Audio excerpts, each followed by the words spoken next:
দরজায় করানো হচ্ছে আইপিএল, আর অল্প কিছুদিনের মধ্যে শুরু হতে যাচ্ছে বিশ্বের সবচেয়ে জাঁকজমকপূর্ণ ও ব্যয়বহুল টি-20 টুর্নামেন্ট ইন্ডিয়ান প্রিমিয়ার লিগ বা আইপিএল। অনেকে তো বিশ্বকাপের থেকেও এদিকে এগিয়ে রাখেন, কারণ বিশ্বের সব বাগা বাগা প্লেয়াররা এই টুর্নামেন্টে অংশগ্রহণ করেন। আইপিএল এর অন্যতম জনপ্রিয় একটি দল রয়্যাল চ্যালেঞ্জার্স বেঙ্গালুরু, কারণ এই দলের হয়ে খেলেন বিশ্বের অন্যতম সেরা ব্যাটসম্যান বিরাট কোহলি। এই দলের হয়ে খেলে গেছেন শেন ওয়াটসন, ক্রিস গেইল এবং এবি ডি ভিলিয়ার্সরা। তবে দুঃখের বিষয়, এখনো আইপিএল শিরোপা জিততে পারেনি রয়্যাল চ্যালেঞ্জার্স বেঙ্গালুরু কিংবা বিরাট কোহলি। বিরাট কোহলির মতো এত বড় মাপের একজন ক্রিকেটারের আইপিএল ট্রফি জয় না পাওয়া অনেকের মনেই হতাশার সৃষ্টি করেছে।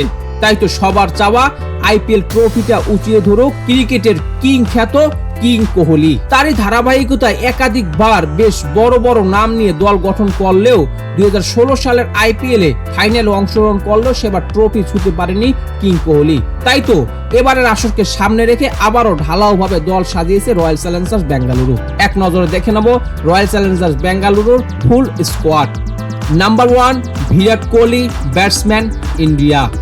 Number 2 Rajat Patidar, batsman, India. Number 3 দেবদূত Padikkal, batsman, India.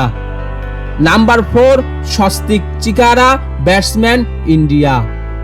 Number 5 Tim David, batsman, Australia. Number 6 Krunal Pandya, allrounder, India. Number 7 Liam Livingstone, allrounder, England. Number 8 Manas Bhandage, allrounder, India. Number 9 Jacob Bethell, allrounder, England. Number 10 Romario Shepherd, allrounder, West Indies. Number 11 স্বপ্নিল Singh, allrounder, India. Number 12 Mohit Rathee, allrounder, India. Number 13 Phil Salt, wicket keeper, England. Number 14 Jitesh Sharma, wicket keeper, India. Number 15 Josh Hazlewood, bowler, Australia. Number 16 Bhuvneshwar Kumar, bowler, India. Number 17 Lungi Ngidi, bowler, South Africa. Number 18 Rasikh Dar Salam, bowler, India. Number 19 Suyash Sharma, bowler, India. Number 20 Yash Dayal, bowler, India. Number 21 Nuwan Thushara, bowler, Sri Lanka. Number 22 অভিনন্দন Singh, bowler, India. এই হলো এবারের আসরে royal Challengers Bengaluru squad. অনেক balance এবং ভারসাম্যপূর্ণ দল গঠন করেছে রয়্যাল চ্যালেঞ্জার্স বেঙ্গালুরু। আছে লুঙ্গি নিগিদি, জশ হেজেলউড, নুয়ান থুসারার মতো বিশ্বমানের পেসাররা। আছেন সায়ুষ শর্মাদের মতো লেগ স্পিনার কিংবা লিয়াম লিভিংস্টোন, জ্যাকব বেথেলদের মতো অলরাউন্ডার। আছে শেষের দিকে ঝড় তোলার জন্য টিম ডেভিডের মতো বিধ্বংসী ব্যাটার কিংবা ইন্ডিয়ার পরীক্ষিত অলরাউন্ডার হার্দিক পান্ডিয়ার ভাই ক্রুনাল পান্ডিয়া। ব্যাটিং এ বিরাট কোহলি, রাজাত পাটিদার তো আসেনি। এবারের আসরে রাজাত পাটিদারকে অধিনায়কত্বের ভার দেওয়া হয়েছে।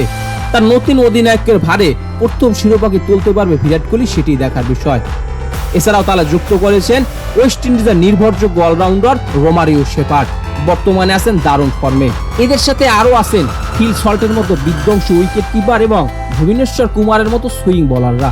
তাই তো বলাই যায় চ্যাম্পিয়ন হওয়ার মতোই দল গঠন করেছে রয়্যাল চ্যালেঞ্জার্স বেঙ্গালুরু। দেবদূত পাডিক্কাল, রাজাত পাটিদারের মতো ইয়ংস্টাররা যদি নিজেদের নামের প্রতি সুবিচার করতে পারেন, তাহলে প্রথম শিরোপা ঘরে তোলার পথে অনেকটা এগিয়ে যাবে রয়্যাল চ্যালেঞ্জার্স বেঙ্গালুরু। আপনার কাছে রয়্যাল চ্যালেঞ্জার্স বেঙ্গালুরুর দলটি কেমন হয়েছে কমেন্ট বক্সে জানাতে পারেন। পারবে কি তারা এবারে প্রথম শিরোপা জিততে? ক্রিকেটের সকল আপডেট সবার আগে পেতে আমাদের সাথেই থাকুন। চ্যানেলটি সাবস্ক্রাইব করবেন, পেজটি ফলো দিতে ভুলবেন না। ধন্যবাদ সবাইকে।